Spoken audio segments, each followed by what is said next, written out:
This is Frontline on Air. Major stories on the go. Conflating Hinduism with Vedic religion is a dangerous distortion. It will wipe out internal debate and reformist tendencies within the tradition. By B. Jaymohan. What seems to be lost on most critics of Udhayanidhi Stalin's speech on Sanatana Dharma is that the issue is not, in fact, a religious one. It has to do with philosophy and spirituality.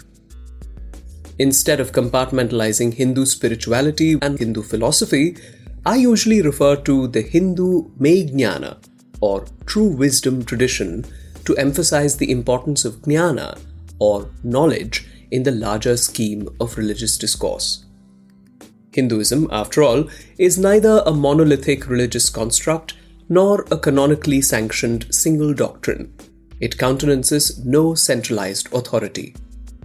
In fact, any attempt to establish an exclusive and singular interpretation or an authoritative central power within the eclectic practice of Hinduism is motivated only by political and not spiritual concerns. Such attempts will inevitably lead to the destruction of the whole Hindu mei-gnana tradition and therefore must be stoutly opposed by anyone committed to preserving it. India's age-old mei-gnana tradition is not a monolith either. It is a complex and plural body of knowledge that has evolved via centuries of intense philosophical debates. It has been enriched by the steady iteration of rebuttals and ultimate syntheses of mutually opposed points of view. The debates themselves, since they hinge on fundamental questions of life, are never likely to cease, and so the tradition too will inexorably continue to evolve. It is only in a space where multiple perspectives and practices jostle and nudge one another that the true seeker of knowledge can find an opportunity for enlightened philosophico-spiritual inquiry. Facilitating such exchange has been the common practice of the spiritual institutions that have flourished in this land for thousands of years. The voice of every belief system and philosophical school has found representation. No matter how strongly one might be convinced of the infallibility of one's creed and its exclusive access to absolute truth, any attempt to calumniate those opposing one's beliefs will be frowned upon as a disgraceful mark of ignorance. It follows then that nobody with even a passing familiarity with spiritual and philosophical discourse will entertain the idea that there can be an enemy camp in a debate. There is always opposition in philosophical stances, but no such thing as a side that must be silenced or a voice that must be suppressed.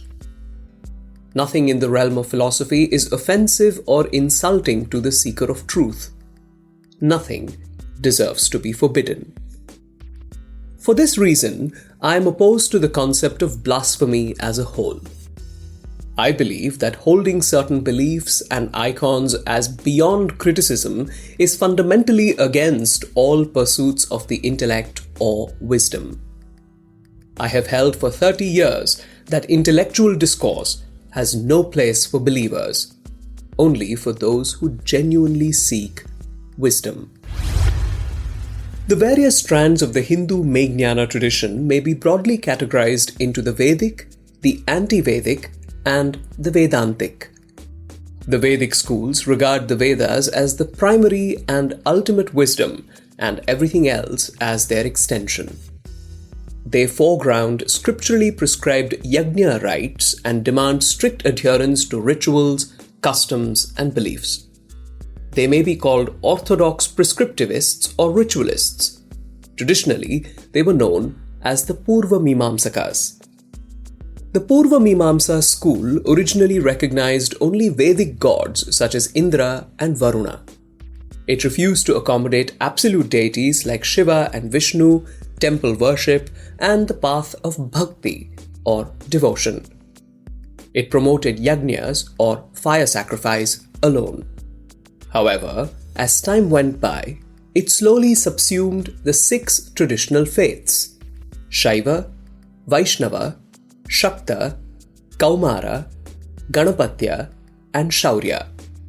It expanded to allow space for the idea of an absolute deity, temple worship, and bhakti. It is this tradition that prevails as Vedic Hinduism today. Within the Hindu philosophical tradition, there has always been a strong anti-Vedic current. Even the orthodox schools of Sankhya, Yoga, Nyaya, and Vaisheshika did not fully subscribe to all Vedic precepts and practices, while the anti-Vedic posture of the Charvaka and Tarkika schools is well known. The 6 excrescent sects, Purachamayam of Shaivism, were fundamentally against the Vedas, as was the Siddha tradition, an extension of these Shaivite sects. The third stream marks the Vedas as the starting point in its pursuit of wisdom, but aims to advance the quest of knowledge to evolve beyond their scope.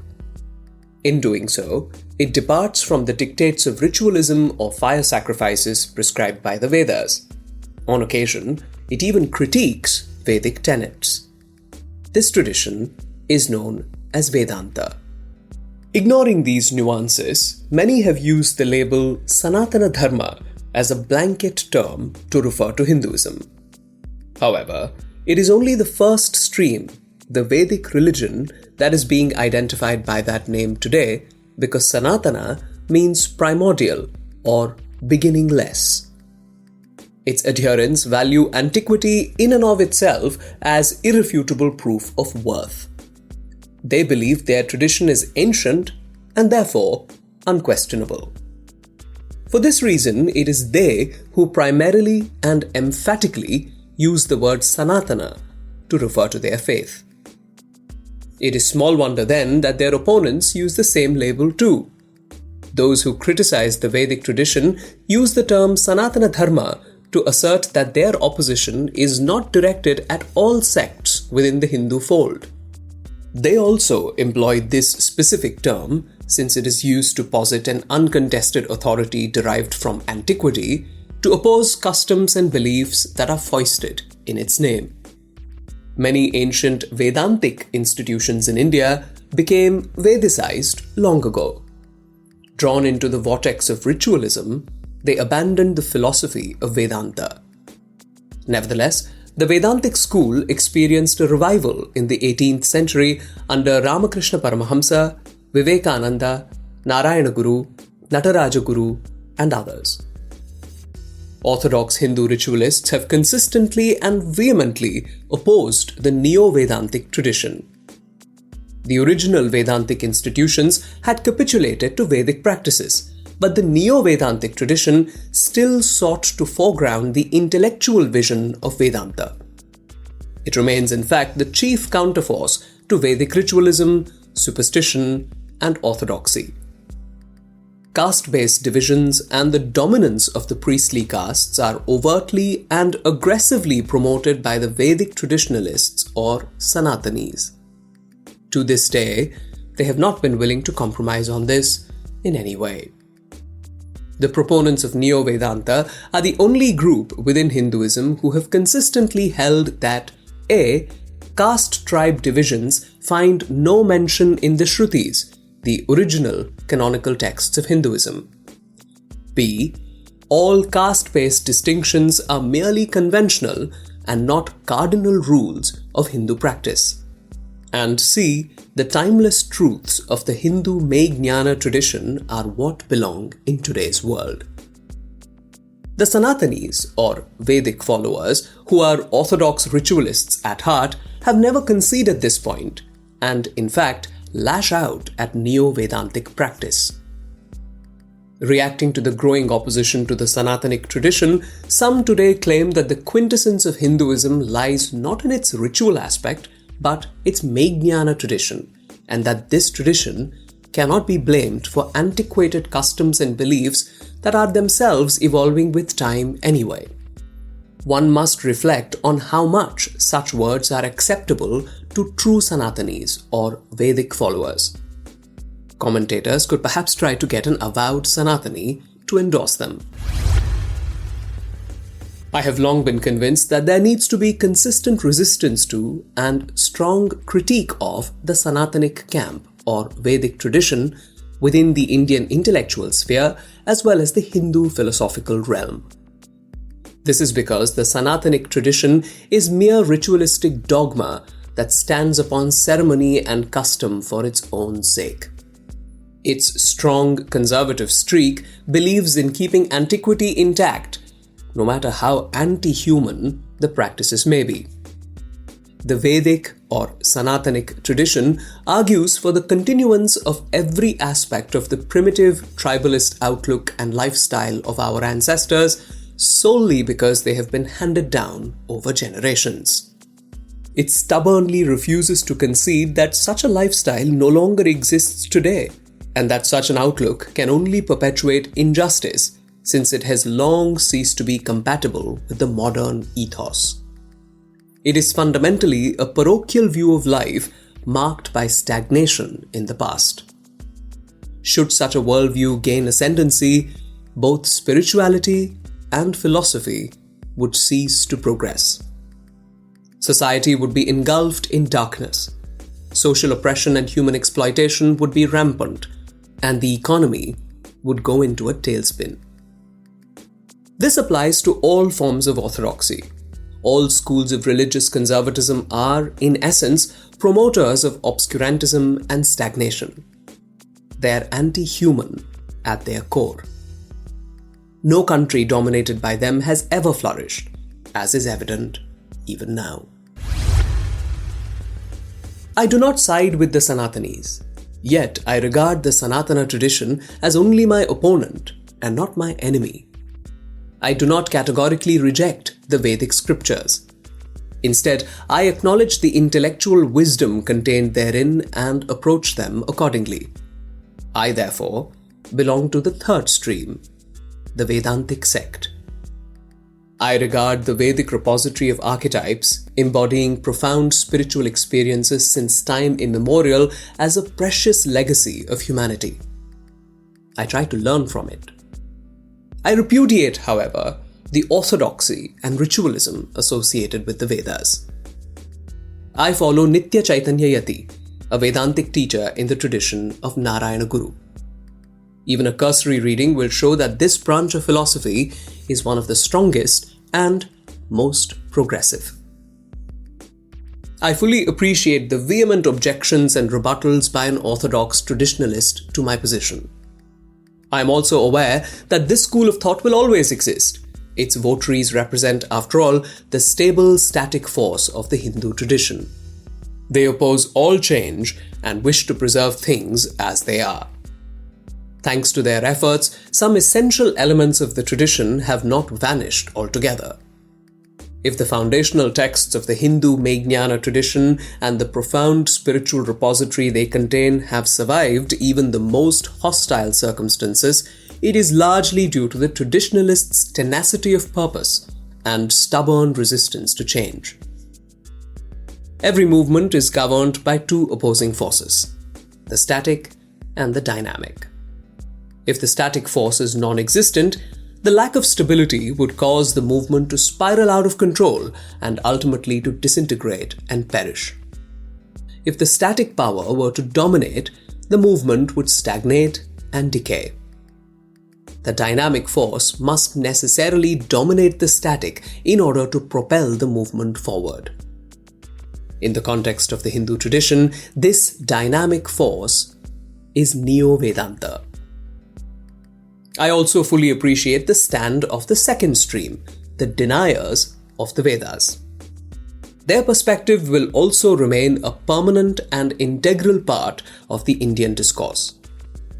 Their voice must continue to resonate, for the day it falls silent, Hindu tradition will descend into sheer ritualism. Its ethical evolution will stall, leading it to stagnate and die. The strong current of Vedic denial dates back indeed to Vedic times. For instance, the Vedas mention that the tradition of Brihaspati rejected the fire sacrifice rites, just as they note other skeptics such as Kannada and Ajitakesha Kambali. The anti-Vedic case is presented powerfully in the Mahabharata as well. After the end of the internecine war, when Yudhishthira ascends the throne, Charvaka appears there to denounce his victory. Jainism and Buddhism too adopted a profoundly anti-Vedic posture. These religions, along with their objections, are still here today. Fierce anti-Vedic sentiment was also seen in many sects of Shaivism, and scholars such as M. N. Roy, Devi Prasad Chattopadhyay, and K. Damodaran have written extensively about it. During the Indian Renaissance too, English education led to the resurgence of anti-Vedic ideology in the form of reformism, liberalism, and Marxism. Thinkers such as Jawaharlal Nehru, Ram Manohar Lohia, B.R. Ambedkar, K. Damodaran, and E.M.S. Namboodiripad became the face of this ideological turn. As a social reformer, E.V. Ramasamy is also on this list. Their complete repudiation of the Vedas is based on two premises. One, social, and the other, philosophical. From the social perspective, it is evident that stubborn orthodoxy has turned the Vedic tradition into an inhuman system that condemns fellow humans to a status beneath that of animals. Those who have been oppressed and enslaved for centuries on account of this ideology have every right to summarily reject it. In the philosophical view, obstinate canonism means that the Vedic tradition rejects every new perspective. Consequently, it is inconsistent with liberal and democratic ideas. It is only natural that both Nehru and Lohia were dismissive of the Vedic tradition. Personally, it is my fervent wish that such voices prevail and lead the resistance against Vedic dogma. Sahodaran Ayyappan, the principal disciple of Narayana Guru, belonged to the anti-Vedic faction. He was also the first atheist and anti-traditionalist of New Kerala. The writer and reformer C.V. Kuniraman, his contemporary and a close disciple of Narayana Guru, was also deeply anti-Vedic. Evidence from ancient Tamil literary texts such as Purananuru establishes that the Vedic tradition existed in Tamil Nadu even before the beginning of documented history. The texts also attest to the anti-Vedic sentiment in the society of that time. Songs of the Sangam period contain references that ridicule Vedic Brahmins. In Silapadikaram, the epic poet Ilango mentions a group called Vela Parpar, Brahmins shunning fire sacrifices, who decried the yajna rites prescribed in the Vedas and chose a hedonistic life, indulging in music and alcohol. The epic Mani-Megalai elaborates upon various philosophical schools of Tamil Nadu in its time, many of which were against the Vedic tradition. Jainism and Buddhism were the dominant religions of Tamil Nadu until the 7th century CE. Both completely denounced the Vedas. According to most ancient records available in Tamil Nadu, Tiruvalluvar, the icon of Tamil ethos and morality, was a Jain and a disciple of the monk Acharya Kunta. The Bhakti movement, initiated by Shaivite and Vaishnavite sages, flourished in Tamil Nadu from the 7th century onwards and later spread across India. It was not aggressively anti-Vedic. It did accept the Vedas as a figurehead of scriptural authority. For instance, the Shaivite Bhakti movement praised Lord Shiva as Veda Mudalvan, prime mover of the Vedas. However, it did not unconditionally endorse Vedic practices such as fire sacrifice, promoting in their place the spirit of piety and temple worship, both foreign to the Vedic tradition. As the Bhakti movement gained ascendancy, the Vedic tradition appropriated and assimilated these popular practices. That, in fact, is how it could displace Buddhism and Jainism in Tamil Nadu to become the mainstream religion. The Bhakti movement repeatedly dismisses rituals and beliefs associated with the Vedic tradition. Its core is a true devotee, usually a humble peasant or hunter, getting a darshan of the supreme deity, Shiva or Vishnu, through intense piety, even as the god remains inaccessible to orthodox Brahmins reciting Vedic chants and practicing yajnas.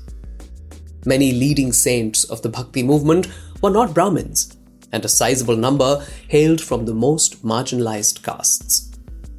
A striking example is Nandanar, a Dalit devotee forbidden to approach the Chidambaram temple, who gets a vision of the Lord when the stone Nandi, Shiva's vehicle, moves aside for him. Predominantly a movement of the Shudra Dalit masses who were permitted to neither perform nor witness yajna rites, the Bhakti movement was also called the Shramana tradition, or tradition of labor. It discarded caste norms and rituals and foregrounded pure piety in their place. Despite accepting the Vedas, Saint Ramanuja, who played a key role in establishing the Vaishnavite movement, brought Dalit people into the Vaishnavite fold and renamed them Tirukuladar, honored lineage. Thus, the Tamil Bhakti movement may well be regarded as rooted in Vedic denial. The Tamil Shaivite tradition is complex and multi-layered, comprising 12 major sects. Many of these sects challenge Vedic authority.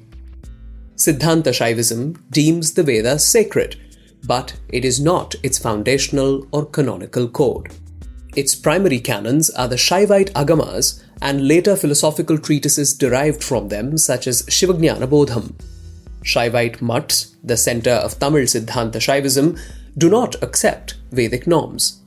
Their chief saints are drawn from the Shudra castes, while, according to Vedic tradition, Shudras have no right to be renunciates. The mainstream religion of Tamil Nadu stems from the Bhakti movement. The Sanatana or Vedic tradition is only a bit player within the Bhakti scene, exerting at best an indirect influence. The common people of the state have practically nothing to do with it. Further, Hinduism has a specific dynamic, operating as it does at 3 levels across India. At the top, it places the formless godhead called the Brahman.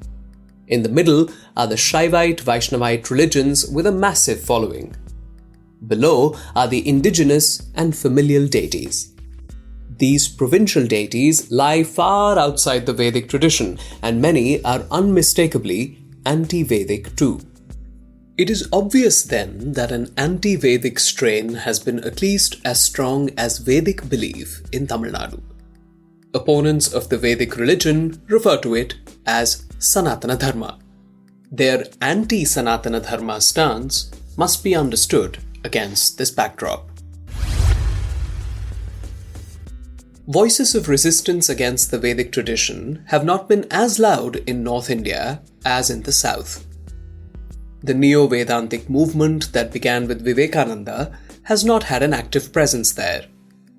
The anti-Vedic sentiment of the Bhakti movement too has attenuated over time.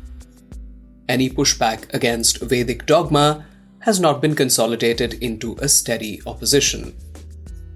This is how the idea that Vedic tradition is identical with Hinduism as a whole has been established in North India as if it were an indisputable fact.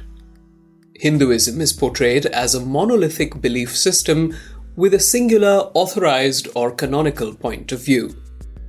The dominant social forces and the prevailing political powers work in tandem to maintain this fiction. For instance, they corner random persons on the street and force them to chant Jai Shri Ram. A devout Southern Shaivite would never comply with this demand even on the pain of death. This makes him no less a Hindu. As a Vedantic follower, I too would refuse to chant it, but I am no less a Hindu for it. The situation now, unfortunately, is that I might be lynched for it. In fact, if Vivekananda, Narayana Guru or Vallalar were alive today, they too would be murdered by this rabid mob. The maneuver of conflating Hinduism with the Sanatana tradition and portraying any philosophical position or social movement against the Sanatana or Vedic tradition as anti-Hinduism is a deliberate distortion that will prove extremely dangerous to the Hindu mei-gnana tradition itself. In the long run, It will wipe out all internal debate and curtail the reformist tendencies within the tradition. It will fossilize the entire Hindu spiritual tradition by burying it in conservatism, ritualism, and orthodoxy. Ultimately, it will prove suicidal for Hinduism. In the Indian context, any voice of resistance that emerges from non-Hindus, liberals, or Marxists is also to be taken seriously. Their critique serves to counteract the conservative forces and check the anti-human tendencies within Hinduism. No voice, therefore, ought to be suppressed. No idea or opinion must be deemed disrespectful or blasphemous. Sanatanic followers have the right to contradict my idea, but let them defeat their opponents by debate instead of intimidatory tactics and ad hominem attacks. A healthy atmosphere for debate should always prevail for new arguments and perspectives to emerge. The guiding lights of Hinduism must always be learned scholars and wise sages, not bigoted politicians and violent, power-hungry thugs. Let us not forget that it was our Hindu sages and thinkers who taught us the timeless lesson that all rivers course their way to the ocean. Jai Mohan is a writer and critic. This essay was translated from Tamil by Aishwarya V., a translator and critic who teaches English at the Department of Liberal Arts, Humanities and Social Sciences, Manipal Academy of Higher Education. This is Frontline on Air. Major stories on the go.